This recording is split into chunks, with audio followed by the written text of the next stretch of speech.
송은재TV 시작합니다.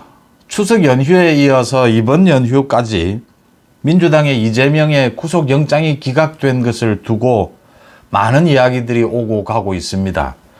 오늘도 계속해서 민주당 쪽에서는 이재명의 구속영장이 기각된 건 무죄를 의미한다. 불기소 처분을 하라. 검찰이 지금 수사권을 가지고 행포를 부리고 있다. 그리고 검찰이 구속영장을 다시 재청구할 것이냐 어쩔 것이냐, 검찰이 구속영장을 재청구해야 한다라는 쪽으로 결정을 하고 지금 여러 가지 국회 일정 등을 살펴보고 있는데, 이걸 구속영장을 재청구할 가능성이 있느냐 없느냐 여전히 논란이 일고 있고 많은 주장들이 쏟아지고 있습니다.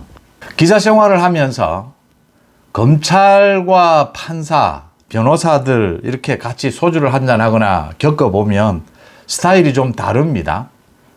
이게 스타일이 좀 달라서, 성격이 달라서 자신이 그렇게 검사가 되겠다, 판사가 되겠다 하는 경우도 있고, 직업적으로 그 직업을 하다 보니까 성격이 좀 달라진 경우도 있습니다. 검사 중에서도 특수수사를 하는 이 검사의 스타일이 좀 다르고, 또 공안검사의 스타일이 좀 다르고 이렇습니다. 누구나 어느 직장이나 그렇지 않습니까? 기자들도 정치부 기자 스타일이 있고 사회부 기자 스타일도 있고. 그러니까 이재명의 구속영장 기각을 놓고 또 구속영장 재청구를 놓고 검사 출신에게 듣는 것과 판사 출신에게 듣는 것 모두 이 예측이 다릅니다. 스타일이 다르다.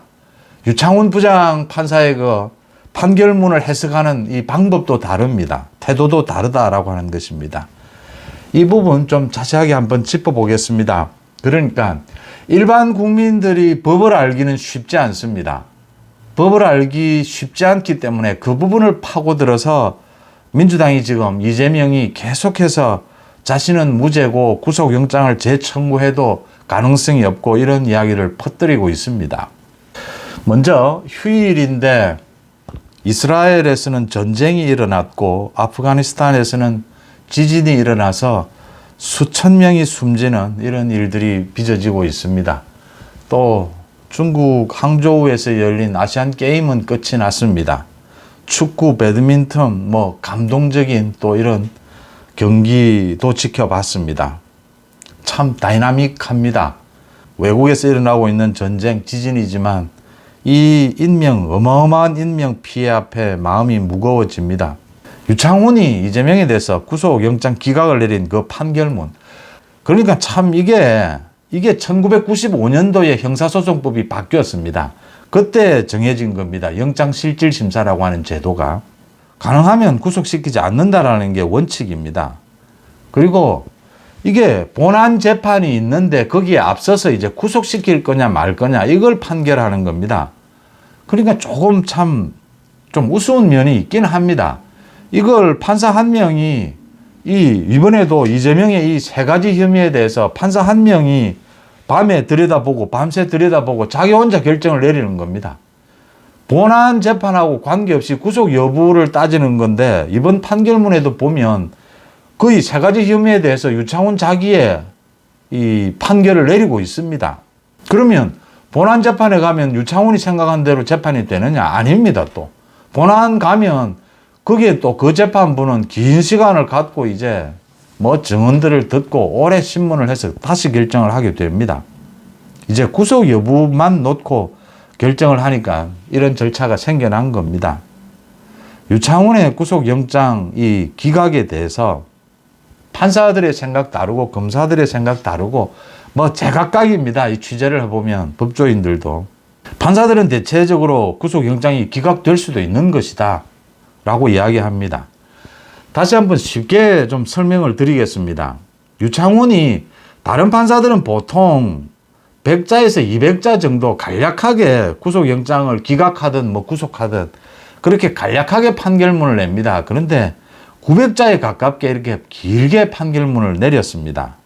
자기도 생각할 게 많았다 이런 대목인지 몰라도, 결론부터 말씀드리면 유창훈의 이 판결문은 제가 엉터리다라고 하는 이유는, 판결문은 전체 길게 이건 구속해야 된다라고 해놓고선 결론만 방어권을 보장해 주기 위해서 구속할 필요가 있느냐 이렇게 된 겁니다. 이게 지금 그러니까 이번에 유창훈이 세 가지 혐의에 대해서 위정교사에 대해서는 충분히 소명이 됐다라고 했습니다. 유창훈은 이거 유죄다라고 한 겁니다. 그 다음 백현동 비리에 대해서는 충분히 의심할 수 있다라고 했습니다. 백현동도 뭐 거의 보강수사 필요 없이 이거 지금 거의 유죄가 인정된다 이 소리입니다. 대북 송금 관련해서는 다퉈볼 여지가 있다라고 했습니다. 그런데 그 중에 이화영의 진술이 왔다 갔다 한 부분이 있습니다. 이화영의 진술이 왔다 갔다 한 부분이 있긴 한데 자발성이 인정된다라고 했습니다. 그런데 유창훈은 이거 다음 본안 재판에서 판사가 결정할 문제 아니냐 이렇게 왔다 갔다 한 이 진술에 대해서 그래서 여지를 남겨두자 다퉈볼 여지가 있다 이 이야기입니다. 그런데 유죄가 인정이 되는데 왜 구속시키지 않느냐. 지금 위정교사도 했고 이화영의 진술 번복에 이재명 측이 개입한 흔적이 있다라고까지 했습니다. 그러면 증거인멸 시도입니다. 그러면 구속시켜야 되지 않느냐. 그런데 유창훈은 갑자기 야당 대표니까 많은 사회적인 감시를 받고 있고 여론의 검증을 받고 있기 때문에 꼭 구속시킬 필요는 있겠느냐 이렇게 결론을 맺은 겁니다. 또 위정교사에 대해서 명료하게 이게 지금 소명이 됐다라고 하면서도 명료하게 소명이 다 됐으니까 오히려 구속시킬 필요 없는 것 아니냐. 그러니까 검찰이 이제 증거를 다 갖고 있으니까 구속 안 시켜도 되지 않느냐. 여기 증거인멸할 여지가 없지 않느냐. 지금 이 소리입니다. 이게 이제 구속영장을 기각하겠다라고 생각하고 흔히 판사들이 쓰는 문구입니다. 이런 이야기들이. 이 이재명의 위정교사가 본안재판에 가서 이게 유죄가 될지 안 될지는 본안재판에 가봐야 됩니다. 유창훈이가 유죄된다라고 해서 또 언제나 유죄가 되는 건 아닙니다. 그러니까 이런 이제 허점이 있습니다, 지금. 인권을 보호하자라는 차원에서 영장실질심사 제도를 만든 건데 이런 허점들을 갖고 있습니다. 그래서 제가 유창훈이가 무슨 대단한 결탁이 있었다든지 정치적 성향에 문제가 있다든지 이런 게 아니라면 이 유창훈이 비겁한 판결을 내렸다고 제가 첫 소감을 말씀을 드린 겁니다. 이건 지금 자신이 이건 구속시켜야 된다라고 하고서도 그냥 원칙대로 인권, 인신 구속 안 하는 게 원칙이니까 나는 구속시킨다 결론 못 내리겠다 지금 이렇게 이야기한 겁니다. 이래서 더욱 이재명에 대해서 구속영장을 재청구해야 하는 겁니다. 또 이재명은 이미 유창훈도 유죄라고 판결을 내린 셈입니다. 그런데도 지금 계속해서 민주당은 오늘도 이름도 깁니다.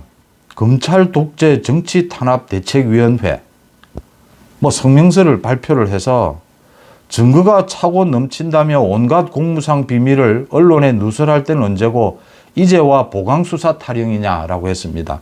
보강수사는 검찰이 언제나 보강수사는 하게 되는 겁니다. 할 필요가 거의 없어도 그냥 이제 절차상 보강수사를 해야 된다. 이렇게 이야기를 하는 겁니다. 이재명을 괴롭히겠다는 집착밖에 남지 않았다. 공소권을 남용하고 수사권을 남용하고 있다. 이재명을 범죄자로 만들겠다는 욕심을 버리지 못하고 있다. 이런 식의 주장을 했습니다. 이재명을 불기소하라. 죄가 없다 지금 이 이야기입니다. 유창훈도 죄가 있다라고 했는데 죄가 없다라고 주장합니다. 그러니까 이건 아예 거짓말인 겁니다. 거짓말 주장을 계속하는 겁니다. 수사권을 남용하고 있다. 괴롭히게 하는 것이냐 이렇습니다. 이재명의 민주당 전체가 지금 이재명 방탄에 이렇게 코가 꿰서 끌려가고 있는데 지금 이재명의 민주당이 두 가지 주장을 합니다. 이재명은 죄가 없다. 구속이 안 된다. 구속영장 재청구해도 구속이 안 된다. 그 다음 이제 구속영장이 기각됐으니까 윤석열 대통령 들어 계속 이재명을 만나서 정치를 복원시키라 이렇게 주장을 계속합니다. 내년 총선에서 만약에 그럴 일도 없지만 이재명이 총선을 이끌고 민주당이 이기면 이재명의 비리가 다 없어집니까? 검찰은 수사 안 하는 겁니까? 지금 재판 열리고 있는데 재판 다 중단입니까? 내년 총선에서 만약에 이재명의 민주당이 승리하면 이재명의 죄는 없던 걸로 되는 겁니까? 아니지 않습니까? 윤석열 대통령이 피의자인 이재명을 만나야 정치가 복원된다. 이 부분 다시 정리하겠습니다. 협치, 국회 복원이 필요하다면 이재명의 민주당이 먼저 하면 됩니다. 지금 국회를 발목 잡고 국회를 무력화시켜 놓은 것은 이재명의 민주당입니다. 국민의힘은 언제든지 국회가 정상화되기를 바라고 있습니다. 이재명의 방탄을 위해서 대통령까지 들러리를 서야 합니까? 이재명의 방탄 아니고는 지금 대통령이 이재명을 만나야 할 이유는 하나도 없습니다. 이재명의 증거인멸 사법방해에 대통령까지 들러리를 쓰고 협조해 줘야 한다. 이 소리입니까? 그런 정치 과거에 있었습니다. 대충 여야 영수회담이다 라고 하면서 만나서 대충 뒤로 좀 봐주고 서로 주고받고 그런 식으로 다 했습니다. 그 언제적 이야기입니까? 구속영장을 재청구하면 구속될 가능성이 있느냐? 다시 100%입니다. 유창훈 판사와 같은 사람이 아니라면 이재명은 100% 구속입니다. 법리상으로 보면, 상식적으로 보면. 또 이상한 유창훈 판사 같은 사람이 있을지 모르겠지만 지금 사실은 중앙지법에 영장판사가 3명입니다. 이재명에 대해서 구속영장은 꼭 다시 재청구해야 합니다. 그게 법리입니다. 그렇게 하지 않으면 검찰이 법을 어기는 것입니다. 두 번째, 그래서 재청구하면 구속될 가능성이 100%입니다. 물론 또 유창훈처럼 기각될 가능성도 100%가 될 수도 있습니다. 그렇지만 이런 경우에 어떻게 해야 됩니까? 재청구해야 되는 겁니다. 법리와 상식에 따라서 재청구를 해야 하는 것입니다. 재청구를 하고도 지금 있는 비리, 지금 드러난 혐의 외에도 앞으로 이재명에 대해서 더 수사해야 될 것들이 굉장히 많이 남아 있습니다. 구속영장을 재청구하지 않고 검찰이 이걸 불기소 또는 불구속 기소하면 그게 오히려 직권남용 아닙니까? 유창훈이 구속영장을 기각시키면서 이재명 들어 혐의가 인정된다라고 했습니다. 두 가지입니다. 백현동과 위정교사는 혐의가 인정이 된다라고 했습니다.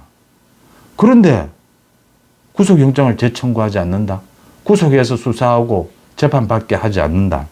그건 말이 되질 않는 것입니다. 이래서 지금 민주당의 이재명이 계속해서 국민들이 이 법에 대해서는 자세히 알지 못할 것이다. 이 허점을 노려서 계속 자신들이 무죄인 것처럼 주장을 하고 검찰이 잘못하고 있는 것처럼 계속 주장을 합니다. 검찰이 정당한 수사권을 행사하고 있는 겁니다. 지금 검찰의 정당한 수사권에 이재명이 각종 비리를 저지른 중범죄 혐의자, 피의자인 이재명이 야당 대표라고 하는 권력을 내세워서 검찰의 수사를 방해하고 있습니다. 사법 방해를 하고 있습니다. 사법 방해를 하는 사람을 구속시키지 않으면 앞으로 대한민국에서 돈 있고 권력 있는 사람은 다 구속시킬 수 없습니다. 돈 없고 힘 없는 사람들만 구속이 될 겁니다. 영장실질심사에서 비싼 변호사 살 수 있는 사람만 구속을 면하고 그렇지 못하고 국선 변호인 써야 되는 모든 일반 서민들이나 어려운 형편의 사람들은 모두 구속되는 이런 일이 벌어지게 될 겁니다. 민주당은 그런 나라를 바랍니까? 아마 그럴지도 모르겠습니다. 마지막으로 제가 다시 이재명과 민주당에게 묻습니다. 내년 총선에서 그럴 일은 없지만 만약 이재명의 민주당이 승리하면 이재명의 재판이 다 없어집니까? 이재명의 비리가 다 없어집니까? 없어지지 않습니다. 선거만 넘기고 보자, 총선만 지나고 보자, 지금 이런 식입니다. 국정을, 정치를 이런 식으로 지금 하고 있습니다. 개인 가정사도 이렇게 하지는 않지 않습니까? 이게 지금 이재명 구속 안 되고 이렇게 선거만 치르면 어떻게 되든 선거만 넘기고 보자. 이런 자세, 이런 태도를 가진 사람들이 지금 국정의 한 축을 담당하고 있습니다. 이재명의 민주당입니다. 송은재TV 마칩니다. 고맙습니다.